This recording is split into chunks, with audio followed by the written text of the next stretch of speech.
Hi, everybody. It's time again for Generation Mix. I'm Kathy Olafson, And I'm Haley Tenney. and today we are going to have a special guest with us, and we're going to be talking about retirement in the times of Corona. We are so excited to have this first guest meet all of you, especially because he is super important in my life. So, everybody, please welcome the man, the myth, and the legend, Jerry Brewer. Who also happens to be your dad. You didn't say he was your dad. Oh, he's my dad. Yeah, he's our dad. Okay. Hi, Dad. Hi, Haley. Welcome to Generation Mix. Well, fantastic. We are super excited that you're with us. I'm glad to be here, actually. Yeah, yay, actually. Okay. So, we're talking today about retirement in the times of coronavirus. So, in February of 2020, so you're coming up on a year, which is crazy, you retired. Can you tell us a little bit about, the job you were doing before you retired and then how many years you worked there before you retired? In that I worked at the company for 31.65 years. I got to see a lot of things change. I was very happy, very fearful at times, knowing that retirement date was coming.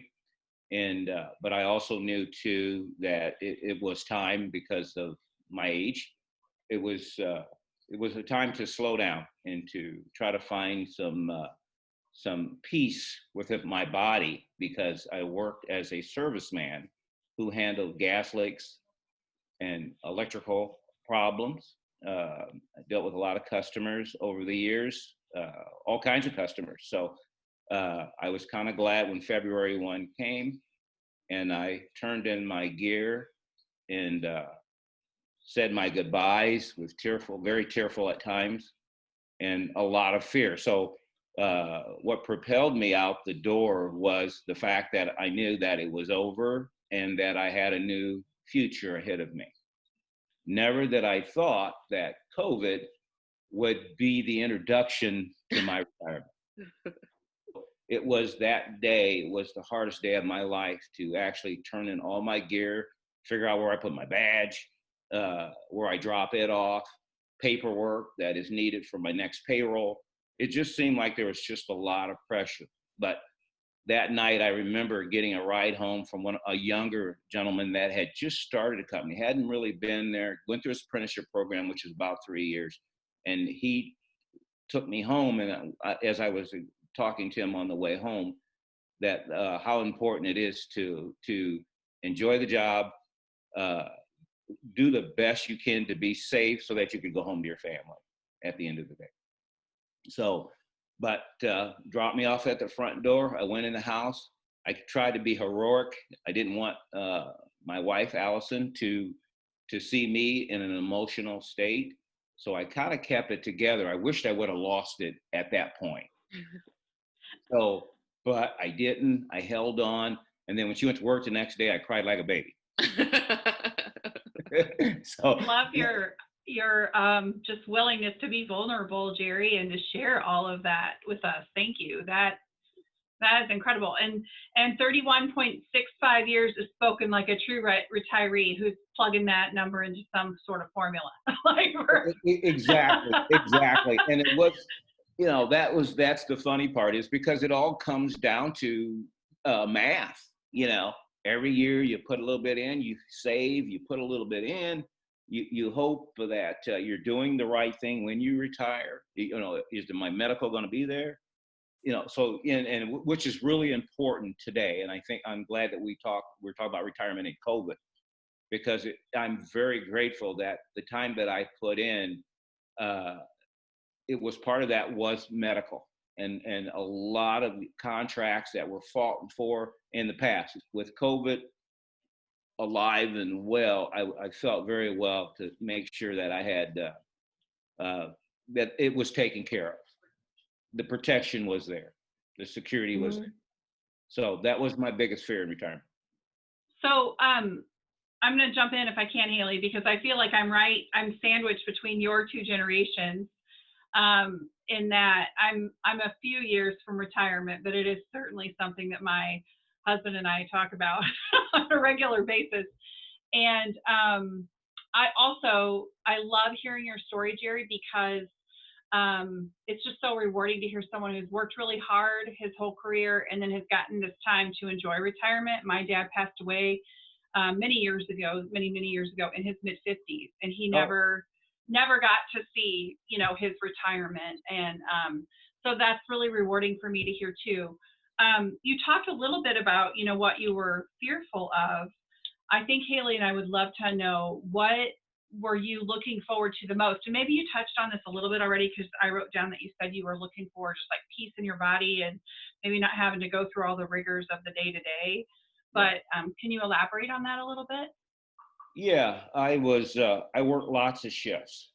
There was 3 shifts that were available. And a lot of times I put in more than my share of 16 hours. Every week. Every day. From the peanut gallery. But I was gone a lot. I wasn't at home.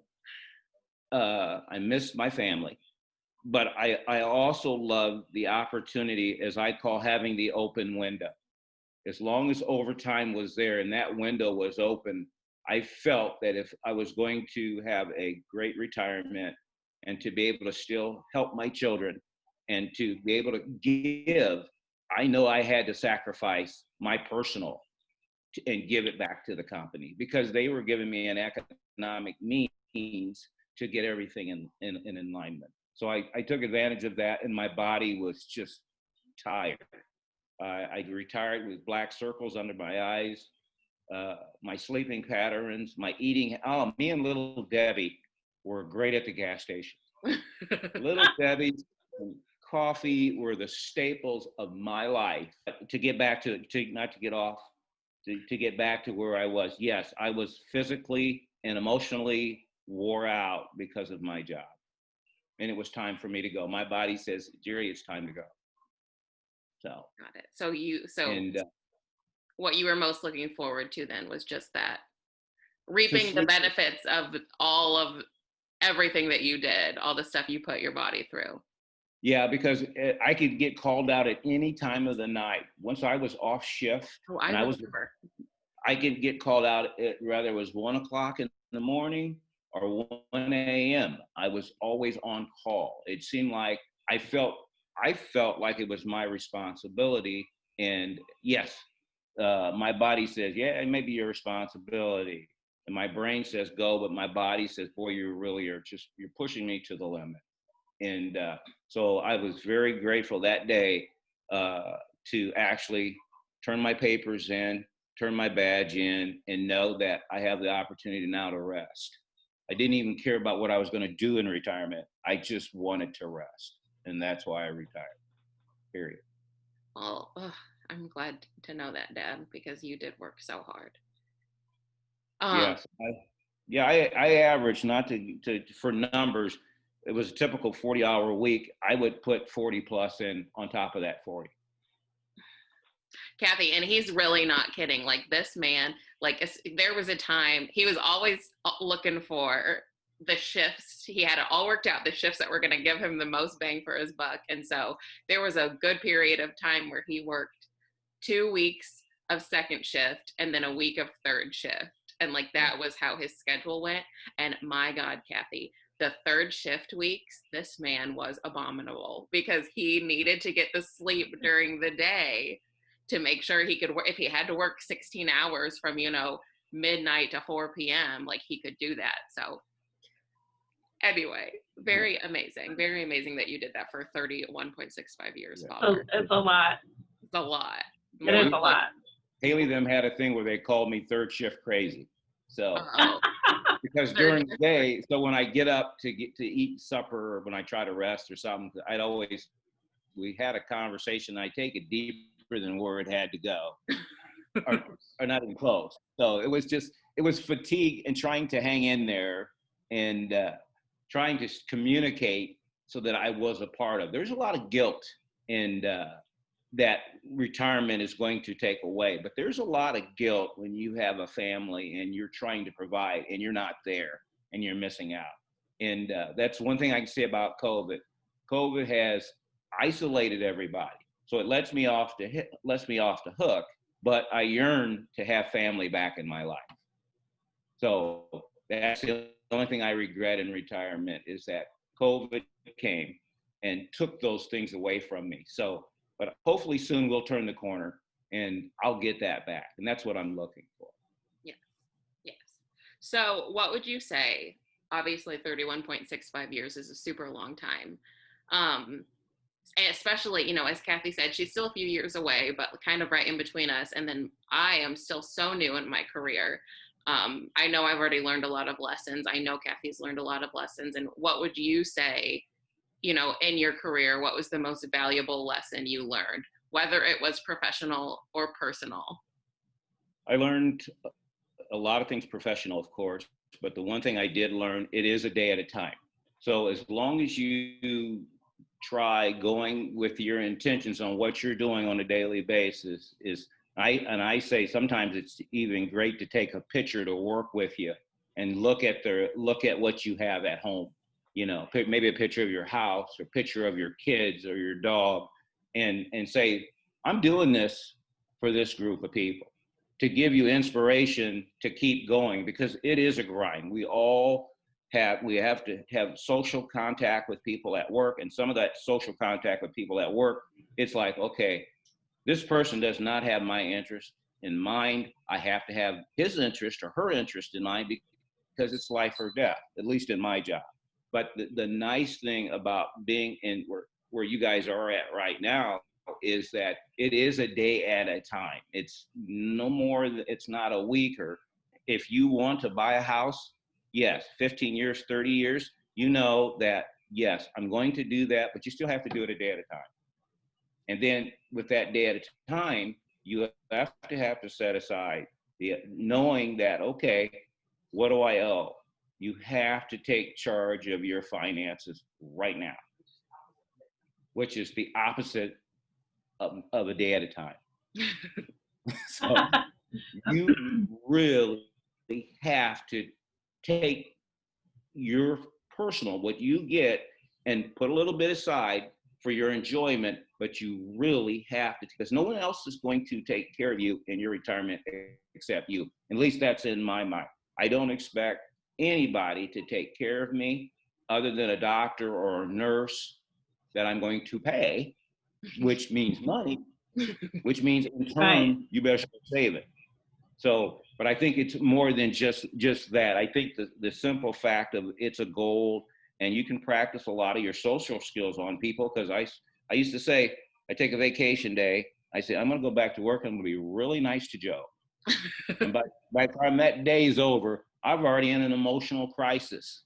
But I did remember as I'm working, hey, what did you decide to do? So I had to go back and rethink myself when it comes to people at work that, okay, I did say when I was off, I'm going to be kinder and I'm going to do things different. So every day it was an adjustment. So I'm just saying that what we plan may not work, but at least you can always go back to it and adjust. But that's the biggest thing was to basically work and live a day at a time. I love that. I love your story too, Jerry, about taking a photo to work. Yeah. And the reason behind that, when my dad passed, he was a diesel mechanic, and he had our little school pictures like shoved into the lid of his toolbox. Yeah. So that's really awesome. I love that. Thank you for sharing that. Yeah, because he meant that. Your dad meant that. He knew what his treasures was in that toolbox. Thank you. Thank you. You've talked a lot about, the things that you learned and maybe the wisdom that you're working to pass along and you've already passed along. What would you call your proudest accomplishment, personally or professionally? Well, my biggest, it could go a lot of different directions. I have a few. One of my biggest was the fact that I was really able to take care of my children. I have Haley, of course, my son Noah, and my oldest son Jason. And to be able to be a man and be a husband and be a father, that I can take care of the things needed. I grew up with a family of 12. I broke a cycle of poverty. So I'm very grateful to be able to contribute to my children's education, their mental and emotional well-being, and their physical well-being, only because I went to work one day at a time. And that was my goal. So I think the biggest thing is for me, was that goal. So, but yes, that was my biggest inspiration, was my family to go to work. Love that. Well, you did well, because Haley and I worked together for a year and a half, and she was always a bright spot in my day. And so you Yeah. did very well, Jerry and Well, Allison. I thank you for giving me the kudos, but like I think I said, it really is a day at a time and everything. And I think just because I did do that, I think that was, and it really, that wasn't the plan. As you know, we all start out, we leave our formal education, whether it's grade school or kindergarten or college or high school, we still have goals that we had planned way before we got married, way before we had children. We wanted to be able to be self-sufficient. And I think that one of the biggest things that I had trouble with is that earlier in my life, I wasn't. Before like I said, 25, it was a worry, because how am I going to get a home? How am I going to, how am I going to do this? My friends are driving around in Lamborghinis or driving around in old Fords. And I'm thinking, how are they doing this? How do they pay for the insurance? How do they take care? How do they, replace the tires? How do they do all these things? And there was a part of me that says, you got to go to work, son. And it was like, wow, this is how it's done. And it's the biggest scare when you're young. How am I going to do this? And then someday, how am I going to be able to afford a home? So it was like, now looking back at it at 63, and I'm starting this endeavor. I've worked since I probably was 14, doing whatever. But it's the biggest fear, that where I'm at now, looking back, I did not think it was possible. And I didn't know how. My parents didn't do it, so I didn't know how I was doing it. My mom worked 34 years at Caterpillar and had so many kids. She basically spent all the money she was going to work for before she even got paycheck. So it was kind of nice. So it was kind of nice to take some economic classes at the university, and to see how economics work when it came to a family. That you have to have so much money, and it takes so much money. And the more children you have, the harder you're going to have to work. So that's why I worked hard, because I enjoy my children. I love them. And my whole motivation was to go to work so that as a family, I could contribute and feel good about myself. And that is the whole. I didn't do it for Haley. I didn't do it for Noah. I didn't do it for Allison. I did it for my own ego, because all my other friends were doing it. And you know what it's like to go to reunions, school reunions, and it's really a blow when you go to your class reunion and you're sitting there, well, yeah, living at the mission, it's just a bad feeling. So yes, motivated by my ego, that I wanted more. I'm glad that was really was inside of me to push forward to try to have a better life. So, and I love that, Dad. Lack. What? I'm sorry, what? Lack of was Oh. the reason for the hard work. Well, and I just have to say, lack and ego may have driven you, as well as I know that your love for all of us as well.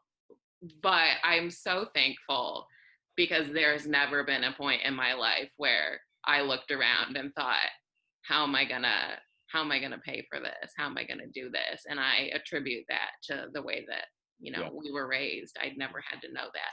So you really did, from your upbringing to my upbringing, made a lot of changes, which Yeah. I don't think a lot of people do that. So I hope you're very proud. Well, I had in the peanut gallery, I had your mom, right? She was best inspiration there was, is Aw. pushing forward. And especially, and it is generational. We are all at different generations, right? Mhm. We're all at different generations. And I can only say what I had saw from the past generation to even the further back generations that are gone, that it was the same thing. Those who went to work were rewarded. Those who didn't go to work got a little bit of something, but just enough for them to make it from week to week or month to month. So it was, like I said, generational. It was like in my generation, and people badmouth millennials and all those things, and I don't like to get caught up in that, or baby boomers or all that stuff. Yeah, I had a good generation, but I had to go to work to be a part of it. And I'm just saying, anybody, and no matter where you're at, it's the same. Whether you're 14 or you're 60 or whatever you need to do before Social Security, you still have to go to work. You have to go to work, and you have to be selfish when you do it. And hopefully, that selfishness is your family and friends. And that's, in my generation, it was about selfishness, and that's okay, because it paid off. I'm not liking where we're at today in societally, but I'm very happy where we're at as far having this conversation. That I see two individuals that are ones, and you're both trying to catch up with me. Right. Yeah. So it's kind I'm of close. nice, but it's kind of nice to sit on this side and say yes, yes, But then I can look back and also say, hey, let's slow down, stay consistent, and keep a good mental attitude about it. Period. And I think a lot of praying and making the right decision. Couldn't go to drink every night, So, but at the end of the day, like I said, it just took some time for me just to do it, just to do it. Obviously, this is a time for a lot of people just to be feeling really, really bad. Like, a lot of people, this is maybe the worst they've ever felt emotionally, is through this pandemic. And even at this, if you put a dot in 2021 where we are right now, it's not great for a lot of people. What advice do you have as a 63-year-old retiree who has seen this world? What advice do you have for those who are feeling lost or disjointed right now? Well, I think it's time for most people to get a higher power. Get a higher power and believe in it. And a little bit of looking at yourself. The best advice that I would give anybody that is dealing with this situation right now, with COVID and with the job and everything else, is to take a breath and breathe. And I think a lot of people don't, because they're so caught up in the what ifs. Breathe, and the what ifs will take care of itself, because one day it's on the cliff and being pushed over the edge, and the next day it never even made it to the cliff. We've all just reacting to how our own emotions are, because whether you are hyper or a doomsday person or whatever, I think mentally you can just beat yourself up with the uncertainty and fear. And I think and those are all shortcomings. Those are all they're just shortcomings. I mean, we all have them, and they're defects of character we all need to try to get rid of. But I think spend more time trying to uplift one another, and I think we'll get through it together. But it starts with uplifting even the worst person on the planet you work with. Sometimes you have to find something that is in common so that it doesn't drag you. There's nothing worse than having a dispute with a coworker and then living with it all night long, thinking about it as you go to bed. And then, it's like, how do I get even, right? How do I get even? And you don't. You'll never get even. You can try to understand and because that's the hardest part, is just trying to just not take yourself so seriously, and get a sense of ridiculous about yourself, and keep going to work. Get up, put your shoes on, and move forward. That's the hardest part, is just not letting things, emotional things drag you down and weigh you down. That's, to me, is try not to don't let the sun go down on your anger, right? Just work on it, give it to God, give it to your higher power or whatever it may be, and said, okay, I've taken care of it. And then do something to change it. Do something positive to change it, even if it is to work a little harder or to back off. But keep trying every day. Just keep trying. That was so good. That's great. Jerry, my mother and father-in-law both, and my own mom now, have all retired. They've all had different starts and stops and beginnings of their retirement. And you retired, and then COVID really came on strong. So how did that force you to really rethink, your retirement experience and adapt to that? Well, I just, like I said, my biggest part was just getting ready for that initial, that night. What was I going to do when I get home? And I've kind of let on a daily basis, have dealt with it every day, right? And part of that was just, what am I going to do when I get up? I was still putting my clothes to a side, so when I got ready to go, or when I got up, I had my clothes, like a fireman puts his clothes to a side. So a lot of those old habits, I'm still fighting old habits of work. I feel as though I look outside, I see if my truck is there. I had reminders of things I needed to repair. The driveway where my big truck sit ruined the asphalt. So I knew that I had things to repair. I mean, I already knew that. But the biggest thing that I had to repair emotionally was not being around people. So COVID basically said, don't worry about it. You don't have to go around people. Actually, you can 6 foot and you can isolate, and you can put a mask on. So I went Long Ranger, right? I put a mask on. It's just that they saw my eyes, they just couldn't see my nose and my face and my mouth. So yes, COVID did a lot of things for me that I didn't have to worry about. So I believed in the pandemic. I never was. When people got sick and were dying, when I retired, I was ill myself when I retired. I mean, I had black circles under my eyes. I already thought I had COVID. So I was sickly and I was wore out and tired because I didn't sleep enough. So yeah, when February went through, and February, March, April, I was still recovering just from all the hours I had worked. So when they were talking about COVID, it was like, okay, I really get a rest, because and like COVID really didn't hit me till after April, March, April, right in there. All of a sudden, I realized something was wrong. And but like I said, I tried to send out the warning to the kids. I took on my first responder. Okay, everything all right. Houses, make sure the house is, sanitized.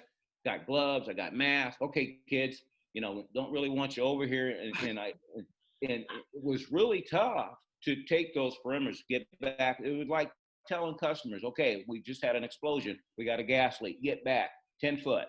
10 foot. We've always had the 10 foot. Where if there's an explosion. So I was used to all of that stuff. So now COVID actually had became what I was trying to do with natural gas, was to try to keep people safe. And so that same mentality, and I was a big safety guy. I mean, I was a big safety guy at work. So And at home. it just seemed like all these things were like, okay, I'm going to be the bad guy, because I got to tell people you can't come over. I got to tell my neighbors, keep your distance, just got paranoid every time they went out. So yeah, COVID pretty much shaped my retirement. It just brought back old practices I did at work already. So, it was kind of nice for me. But yeah, and even if I didn't really want to plan anything as far as that, because I do a lot of art, I like art. I continued to play the guitar, taking lessons. So yeah, I'm just rolling with this unusual right now. Just rolling. Perfect. Let's roll into the rapid fire questions. So, Dad, first question. Did you have a hero when you were younger, and do you have one now? Yes, I had Mighty Mouse was my hero when I was a kid, and my hero right now would probably be my higher power. I love that. Okay.